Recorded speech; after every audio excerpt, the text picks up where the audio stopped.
Hello, check out. Okay.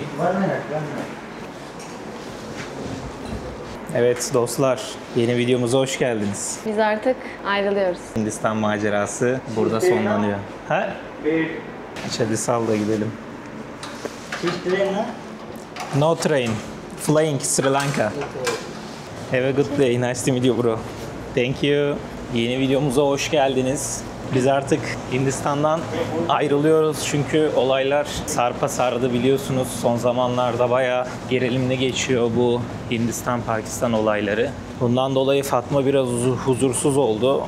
Ben de açıkçası biraz huzursuz oldum. Yani tedirgin bir şekilde gezmek istemiyorum. Yani sürekli her gün çünkü haberlere bakıyoruz. Sıkıntılı bayağı. Yani başka zaman, başka güzel bir zamanda gelmek daha iyi olacak. Buraya kadar olsun. Şaka maka 20 gün. Zaten 10 günümüz falan kalmıştı bizim. Evet, bir ortalama bir ay plan yapmıştık. 20 günü geçirdik. Ortalama 10 gün yani planımızdan erken ayrılmış oluyoruz. Yapacak bir şey yok. Durumlar bunu gerektirdi. Şöyle bir söz vardır hani evdeki hesap çarşıya uymaz hesabı. Biz de öyle çok hani uyulması gereken rota planı yapmamıştık. Kabataslak bir plan yapmıştık. Göremediğimiz yerler kaldı. Varanasi kaldı. Taj Mahal'in dibine gidip içine girememek biraz koydu. Ne bileyim Mumbai tarafları, Goa tarafları falan kaldı. Artık bir sonraki geldiğimizde gideceğiz. Dayım be. Yine geldiğimizde bir savaş çıkmazsa. İnşallah. İnşallah. Ortalık sanki biraz sakinlemiş gibi. Biraz bu şehir uyumuyor ama ya. Yani gene de uyumuyor yani. Değil mi? Biz geçen mesela gördünüz sabah 5'te tren istasyonuna doğru gidiyorduk. Sabah 5.30 yani gene bu yoldan gittik. Gene cap canlıydı yani burası. Ve şu bölge hiçbir zaman uyumuyor yani. Hep canlı. Gene trafik var orada. Burada da kardeşlerimiz artık tezgahlarını kapatmış. Şimdi havalimanına normalde metro gidiyor ama saat 11'den sonra metro kapanıyor abi. Ondan dolayı ya tuktukla anlaşabilirsek tuktukla gideceğiz ya da Uber'den bir tane araba çağırıp o şekilde gideceğiz. Duruma göre bakacağız şimdi.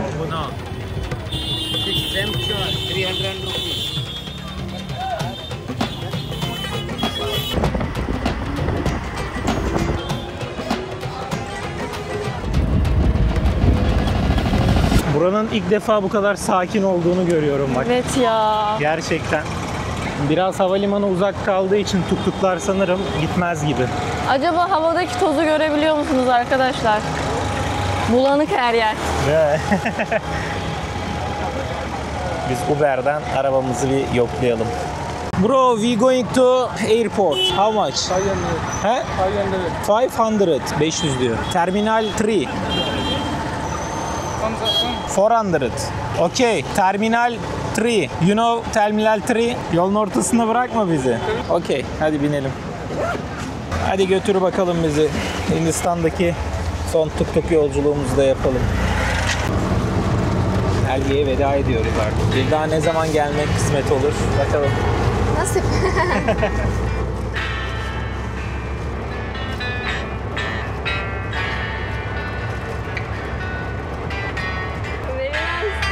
Abi bize güzellik yaptı ya. Işığı açtı. Güzel çıkalım diye. Evet kardeşlerim yaklaşık bir 25-30 dakika sürdü herhalde. Evet. Ve tuk-tuk yolculuğuyla güzel bir şekilde havalimanına gelmiş bulunmaktayız. Çok kalabalık. Havalimanı gerçekten fazla kalabalık. Herkes gidiyor herhalde. Herkes aynen.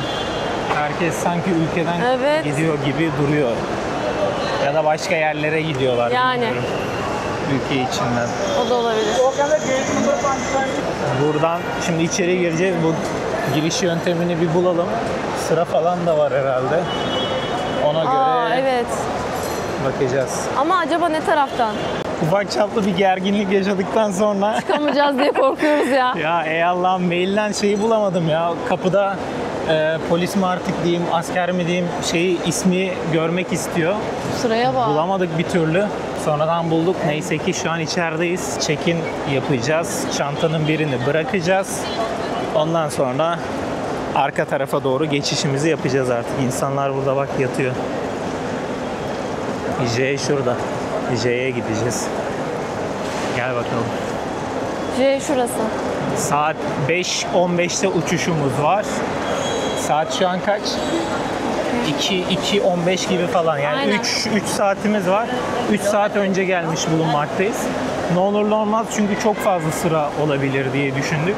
Ki var yani. Ki var, evet. J Burası. burası. Burada mı o zaman sıra? Şu arka taraftan bakacağız şimdi. Hatırlıyor musun? İlk geldiğimizde de İstanbul Havalimanı'ndan çıkarken de böyle büyük bir sırada beklemiştik. Evet evet, o daha azdı ama. Nerede Sri Lankan Airlines? Şurada. Neyse sıkıntı yok. Daha süremiz var. Tam buradayız. Az önce dediğim gibi İstanbul Havalimanı'nda da upuzun bir kuyruk bizi beklemişti. Şimdi Burada de da. burada upuzun bir kuyruk bizi bekledi ve iyi ki de erken geldik. Yani uçuşa şu an yaklaşık 3 saat var. Bu sırada yaklaşık yarım saat, 1 saat falan Bir saat sürer herhalde ya. Çok yavaş ilerliyor. Artık tatil moduna bürünebilir miyiz? İnşallah. Düşüyordum. İnşallah.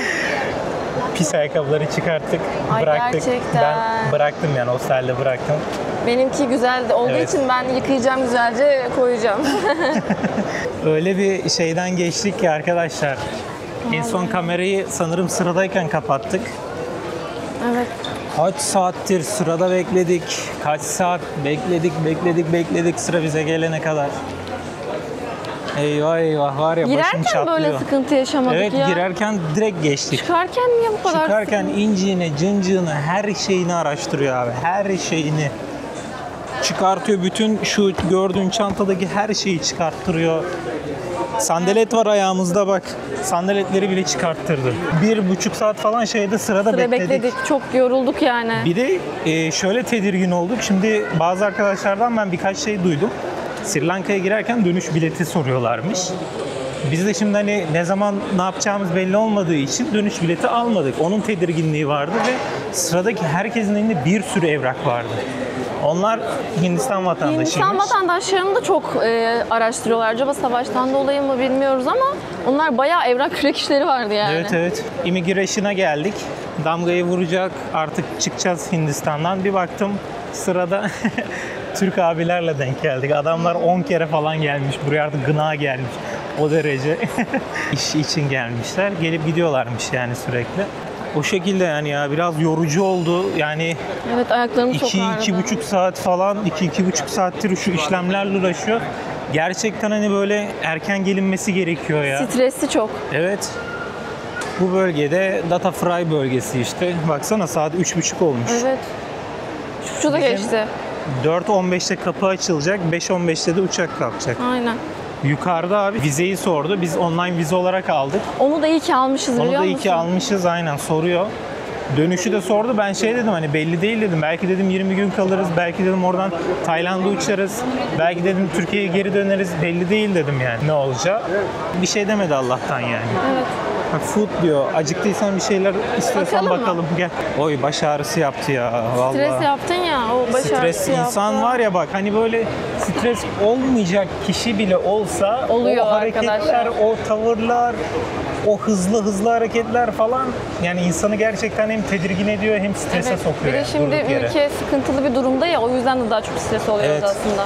Evet. Olmasa belki de bu kadar araştırılmıyor, onu da bilmiyoruz da sıkı bir Ama araştırma ben bir var. arkadaşımdan duydum ya böyle Var yani. Hindistan bu konuda sıkıntıymış yani böyle cincine kadar araştırıyormuş.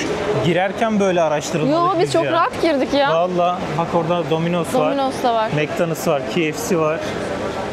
Hangisinden istiyorsan. Subway var. Evet abi biraz üstümüzden stresimizi atmak için kendimize bir pizza ısmarladık. Gecenin 4'ünde şu an.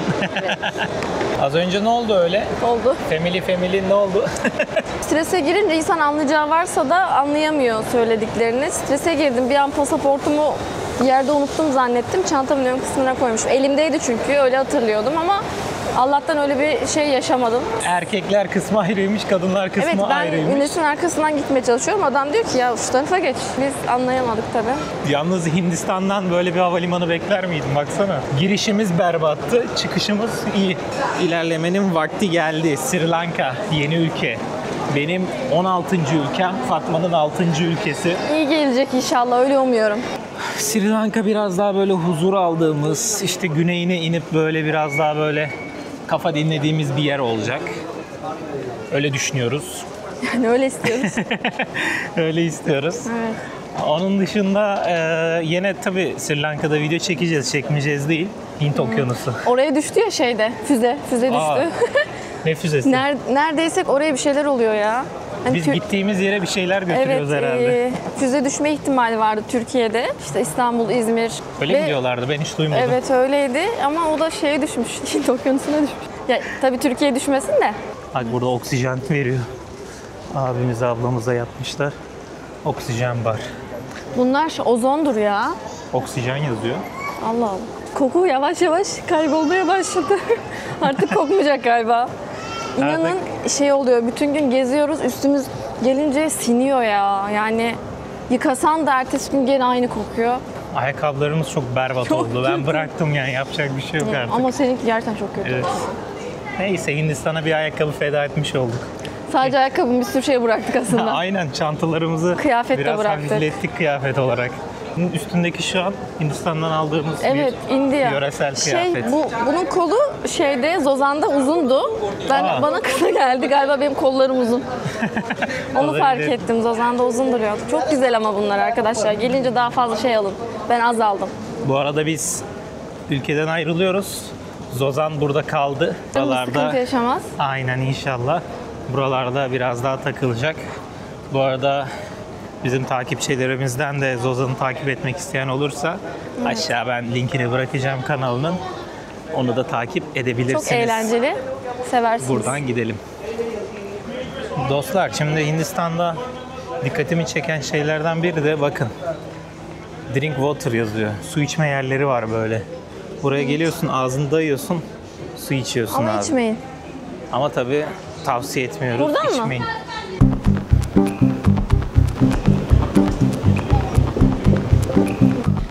Evet artık çıkışı yaptık. Uçağa doğru ilerliyoruz. Artık son kapıdayız. Ne düşünüyorsun? Çok mutluyum ya. Hindistan zor bir yer arkadaşlar. O yüzden hem mental olarak hem her konuda hazır olmanız gerekiyor. Onu söyleyeyim size. 20 gün nasıl geçtiğini anlamadım. Anlamadık ama İnanılmaz çok yoğundu yorucuydu. ve yorucu. Yani ister istemez böyle yoruluyorsun. Akşam böyle geldiğinde oteline ağzın, dudakları falan hep toz içinde, toz olduğunu kuruyor, düşünüyorsun. boğazın doluyor, Aynen. burnun doluyor. kötü etkiliyor yani. Ya. Evet kardeşim, giriş çok basit oldu ama çıkış gerçekten yorucu oldu. Sonunda artık uçağımıza giriş Ay, yapıyoruz. buz gibi Uçağımız hava da geldi. şurası. Ufakmış ama uçak. Dostlar, Sri Lankan Airlines bizden kötü not aldı. Abi çok kötü. Diz mesafesi var. Koltuklar da kötü. 3,5 saat uçacağız. Hayırlısı, Fatmacığım cam kenarını aldı. Camlar da çok bulanık. Buradan gün doğumunu izleyeceğiz inşallah. İnşallah. Hadi bakalım.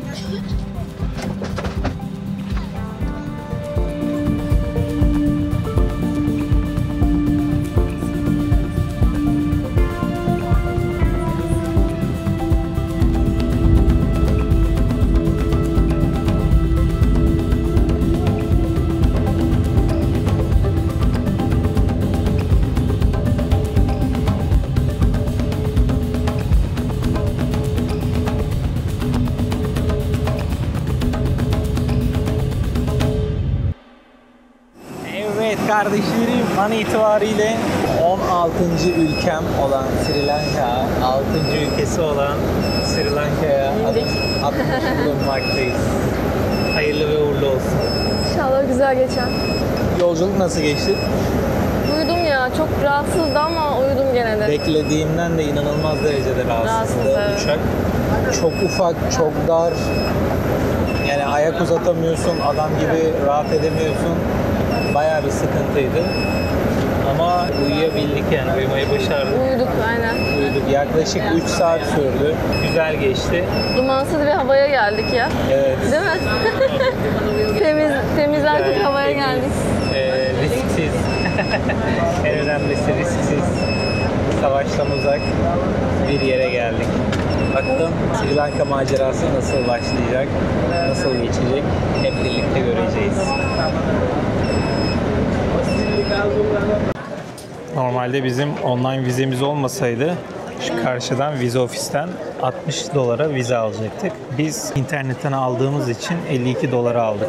Kişi başı $52 aldık. An itibariyle pasaport kontrolünden de sorunsuz, sıkıntısız bir şekilde geçtik. Online vizemizi aldığımız için hiçbir sıkıntı olmadı. Sadece tek soru sordu. Kaç gün kalacaksınız dedi. Ben de dedim ki 20 gün falan dedi. Belli değil dedim. Zaten 30 gün veriyor vize. Aman ablam düşüyordun. Buradan da şimdi Çantalarımızı alalım. ondan sonra da Sri Lanka macerası bomba gibi başlasın artık. Bir yenilenelim, Hitler bir gibi olduk. enerjimiz Tamam. gelsin. Kamu sallayıp duruyorum.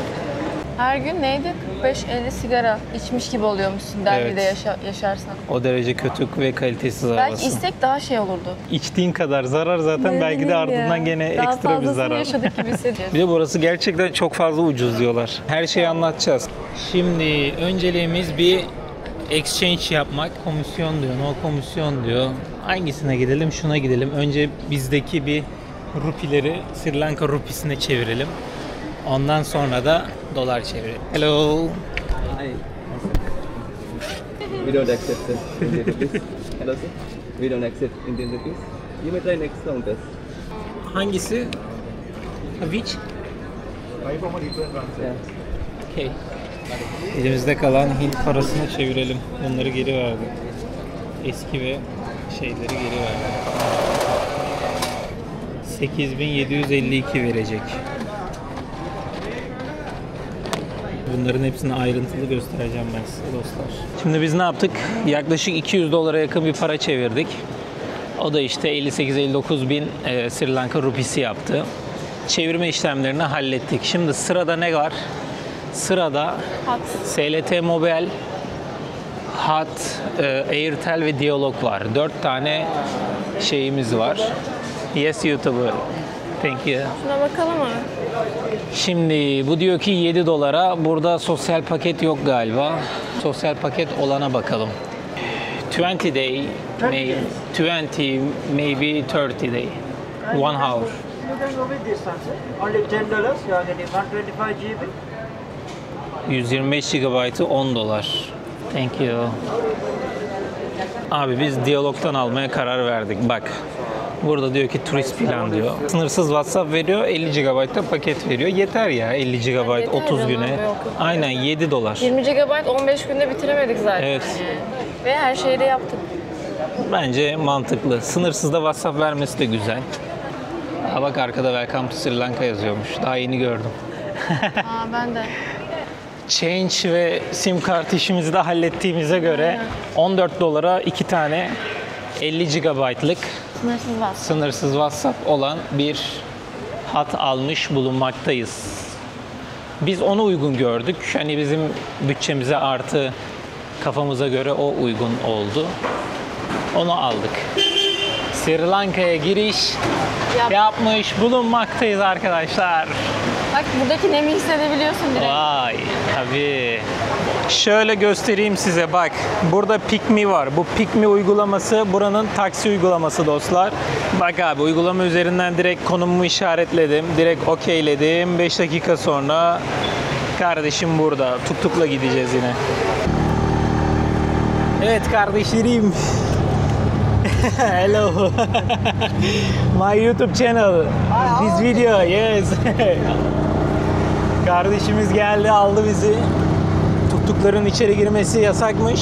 Biz de dışarı yürüdük. Ufak böyle 1-2 dakika yürüdük. Tuktuk çok güzel kokmuyor mu ya?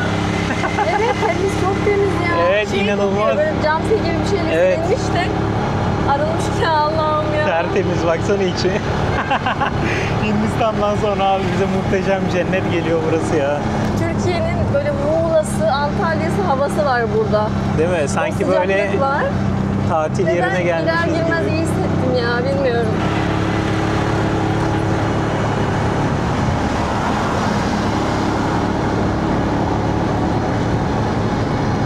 Bizim kaldığımız yer burası. Bakın böyle ufak bir havuzu var. Şöyle 2-3 katlı minimal bir yer. Biz burası için kendimize ait bir odamız var. Ortak banyo, ortak tuvaleti var. Evet. Buraya gecelik 744 TL ödedik.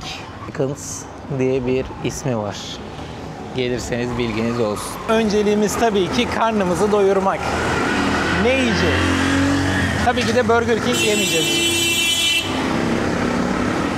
Bakalım neler bulacağız. Yürüyelim böyle caddeye doğru. Gördüğümüz yerde, gözümüze kestiren yerde bir şeyler yiyeceğiz, karnımızı doyuracağız. Biraz da böyle Sri Lanka'nın, Colombo'nun ara sokaklarında gezinmiş olmuş olacağız.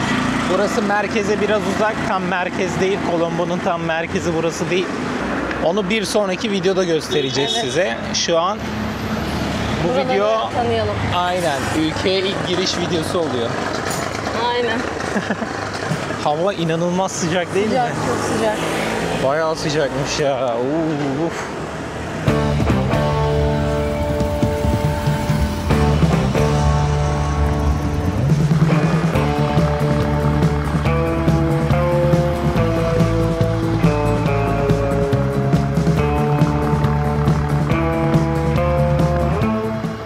İlk izlenim olarak abi şunu söyleyebilirim. Tertemiz sokaklar. Bilmiyorum, bir de biz iyi yerine mi denk geldik emin değilim ama İnsandan çıktığımız için olabilir. ilk izlenim olarak şunu söyleyebilirim. Sokaklar güzel, temiz. İnekler gezinmiyor. Bu ülkenin %70'i Budist bu arada. Ama gayet temiz, derli toplu bir ada ülkesi olarak gözüküyor. Burada abilerimiz çalışıyor. Abi şu an bulunduğumuz ay Mayıs ayı. Mayıs ayı için Sri Lanka özel bir ay. Bakın karşıda görüyorsunuz bayraklar ve fenerler asılı. Bunun sebebi ne oluyor biliyor musunuz abi? Buda'nın doğumu, aydınlanması ve ölümünün aynı gün gerçekleştiğine inanıyorlarmış. Bayram olarak kutluyorlarmış. Bu bayramın adı da Vesak kutlamalarıymış. Vesak bayramıymış. Şimdi böyle bir markete geldik. Markete girelim. Biraz serinleyelim, hem de içerideki ürünlere bakalım. Neler var, neler yok. Abi market bulduk ya. Baksana şu ne ya?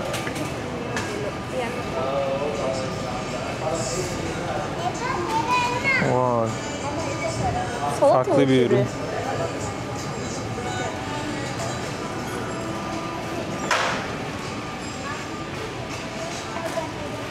Evet, çikolatalara bakalım. Neler var mesela? Snickers'lar var. Aynıları, sadece adı değişik işte. Evet. Balık kokuyor ya. Çünkü balık Ben var. de diyorum ne kokuyor? Balık çeşitlerine bak. Burası da tavuk çeşidi. Kanat falan var. Ciğer falan var. Yumurtalar, konserveler, domatesler, peynirler. Bak burada hazır. Poğaçalar, börekler. 140 mesela. 140 rupi ne kadar yapıyor arkadaşlar biliyor musunuz? Bakın şu 18 lira. İyi. Yani bizim poğaça fiyatı gibi. Böyle bir su arkadaşlar 100 rupi. 13 TL yapıyor. Ucuz sanki ya, bana ucuz geldi. 1000 rupi 130 Türk lirasına denk geliyor. O şekilde hesaplayabilirsiniz. Eczane bölümü de var. Evet, her şey var burada ne ararsan. Sri Lanka'da ilk markete girdik ve burada da Hindistan'daki gibi kapılarda görevliler duruyor. Acaba Evet. başka yerlerde de öyle? Bence öyle. Bana öyle geldi. Sri Lanka'da lüks arabaların sayısı oldukça fazla. Evet. Otobüsler çok güzel ya. Evet, bayağı eski ama. Hep Çok geçerken eski. de gördük, tuk-tukla da hep böyle. Eski ve güzel ama. Otantik. Rahat mıdır sence? Ya rahat değildir ama seni bir yere ulaştırır en azından. Bunu alacağım, bir karavan yapacaksın. Aynen. Eyvah eyvah. Dışında böyle bırakacaksın ama böyle renkli o kalacak. Bak şuna baksana. Aynen. Baksana kocaman bina. Ambulansları da ufacık ya. Hindistan'da da böyleydi. Böyle. Acaba nasıl Ufak. sığıyorlar? Böyle duruyorlardır büyük ihtimalle.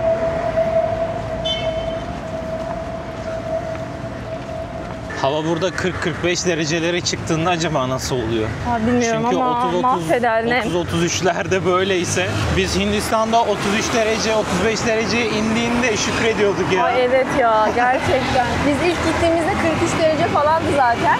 Evet. Hissedilen kim bilir kaçtı yani. Cehenneme düştük herhalde. Sana abi çok güzel ya. Baksana. Bineriz bunlara. Hello, how are you? Çok güzel ya.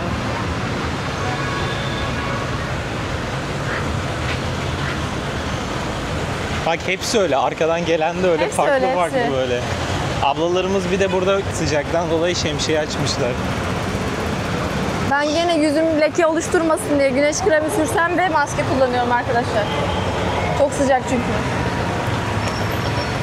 Şimdi burada bir restoran bulmamız lazım. Karnımızı doyuralım.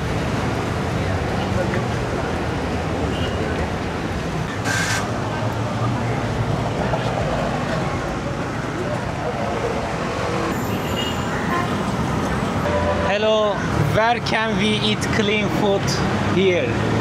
Clean food here. Food. Food, yes, clean here.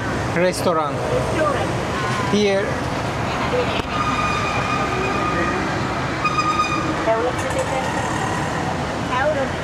No area, this Havelock Mall.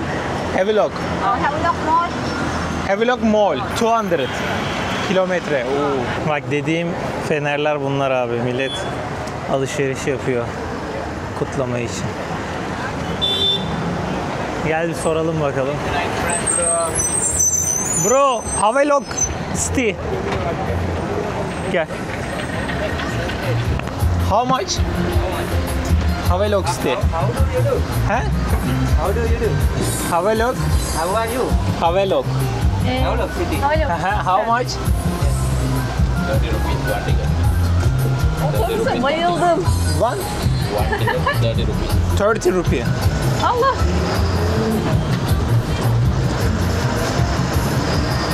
$60 rupiymiş. Oturdun mu? Arabaların da içine binmiş olduk bu arada. Bayıldım otobüse ya. Ne kadarmış aşkım? Nasıl abi? Kişi başı 30 rupi. Sonra hesaplarız kaç oldu. Aynen. Daha kavrayamadık tam.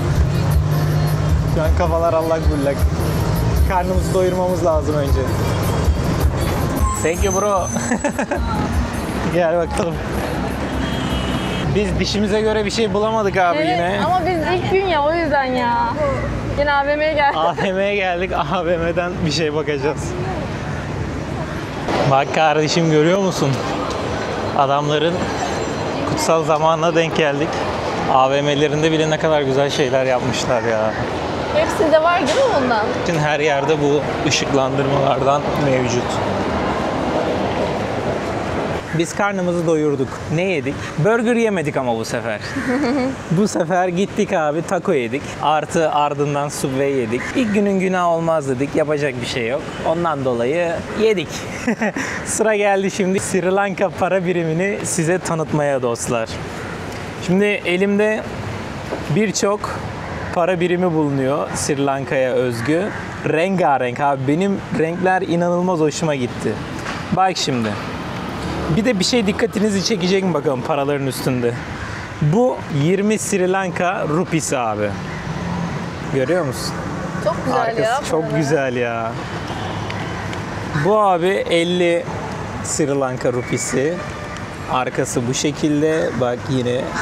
Bu abi 100 rupi. Burada farklı bir figür var. Bu abi 500 rupileri. Hepsi farklı renk ya. Evet ve hepsinin arkasında da farklı Aynen. figürler var. Bu abi binleri. 1000 Sri Lanka rupisi. Bu da abi 5000 Sri Lanka rupisi. Şimdi bir Sri Lanka rupisi ne kadar diyecek olursanız şöyle hesap edelim abi. 100 Sri Lanka rupisi yaklaşık olarak 13 TL'ye tekabül ediyor. Yani 1000 Sri Lanka rupisi 130 lira. Şu gördüğünüz 5000 Sri Lanka rupisi de 648 TL'ye tekabül ediyor. Mesela şuradan yola çıkalım abi. Bu ülkede her şey ucuz diyorlar. Gerçekten ucuz mu? Biz az önce 2 kişi karnımızı kaç liraya totalde doyurduk? 2 farklı yerden aldık. Birisi Evet. Subway, birisi taco yedik. 3 tane kola içtik. Tıka basa doyduk. Yaklaşık olarak 300 lira falan hesap ödedim. Evet. Yani aslında yemek bakımından ucuz Evet. anladığımız kadarıyla. Ki biz bir de AVM'de yedik. Yani dışarıda mesela daha böyle biraz daha lokalde yesek Daha çok çok dip seviyeleri göreceğiz. Ve bir şey almaya kalksanız da mesela bir markete girdik. Gördünüz orada zaten. Market fiyatları da uygun yani. Bir su mesela kocaman bir su 100 rupiyeydi. O da 13 lira yani. 13 liraya kocaman bir su alıyorsun. O bakımdan Sri Lanka gerçekten şimdiye kadarki gördüğümüz açısından söylemek gerekirse ucuz diyebiliriz Hindistan'dan arkadaşlar. da uygun değil mi yemek bakımından? Hindistan'dan da bir tık daha uygun gibi geldi Bana bana. da öyle geldi. Çünkü Hindistan'ın 100 rupisi Türk parasına göre 50 rupi yapıyor. Yani yarı yarıya yarıya. tekabül Bu daha ediyor. az. Bu biraz daha az ve aldığınız şey de ona göre değişiyor. Hindistan'da kaçtı? Bir yandan Colombo'nun caddelerinde, düzenli caddelerinde dolanırken bir yandan da sizinle abi Sri Lanka hakkında genel ülkenin bilgilerini paylaşmak isteriz. Sri Lanka'nın nüfusu yaklaşık olarak 22 milyonmuş. Sri Lanka demokratik, sosyalist bir cumhuriyetmiş. Dini olarak abi burada çok çeşitli bir din var. Budizm var, %70'i çoğunluk olarak. Hinduizm var, İslam var ve Hristiyanlık var. Yönetim şekli üniter cumhuriyetçilik. Para birimi az önce gösterdiğimiz gibi Sri Lanka rupisi. 1948'de abi İngiltere'den bağımsızlığını kazanıyor burası. Bir bakıma da burası Hindistan'ın gözyaşı olarak nitelendiriliyor. Hindistan'a çok yakın olduğu için Hint kültürüne benzer nitelikler taşıyor. Aynı zamanda yemekleri falan böyle bayağı bir acı oluyor Acı ve seviyor onlar evet, baharat kullanmayı da seviyorlar aynı zamanda. Hintliler gibi işte aynı yani yakın oldukları Evet. için onlardan çok fazla etkilenmişler. Buranın en özelliklerinden biri de abi çay tarlalarının olması. Dünyanın en ünlü çayından birisi olan Seylan çayı bu topraklarda yetişiyor. Buranın en ünlü yerleri arasında Sigiriya var, Ella var, Kendi var, Galle var. Buraların hepsine teker teker dolaşacağız. Teker teker buraları size aktaracağız. Birisi Hollanda yapısı, birisi İngiliz sömürgesinden kalma bir yapı. Çok güzel köyler, kasabalar bizi bekliyor abi burada. Burada ortalama biz yaklaşık 29-28 gün kalacağız. 30 günlük vizemiz var. Benim hoşuma gitti ama burası ya. Ben gerçekten. sevdim ya. Ben sevdim gerçekten. Düzenli bir şehre benziyor yani. Hani böyle Evet evet, karmaşa yok bir kere. karmaşa yok, korna sesi yok. Yok, Binalar iyi, sokaklar iyi. temiz. Tuktuklar var ama hani böyle Rahatsız saçma etmiyorlar. sapan aynen rahatsız edici bir durum yok. Çok iyi ya.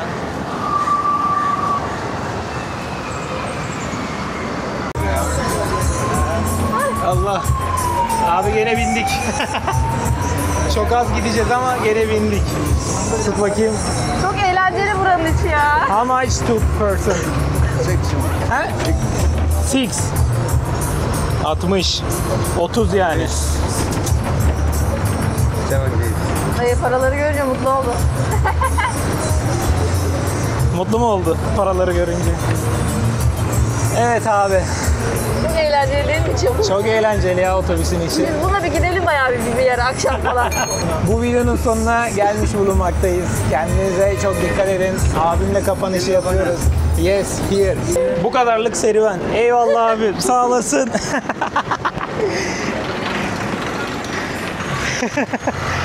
Böyle bir araba. Böyle bir serüven yaşadık. Çok iyi ya. Çok güzeldi. İçinde son ses müzik falan açıyorlar. Ve- Her şey club gibi. Aynen. 60 rupi 7 lira falan yapıyor. Hiçbir şey ya. En azından oradan buraya yürümedik sıcakta. Hello buralar, hello.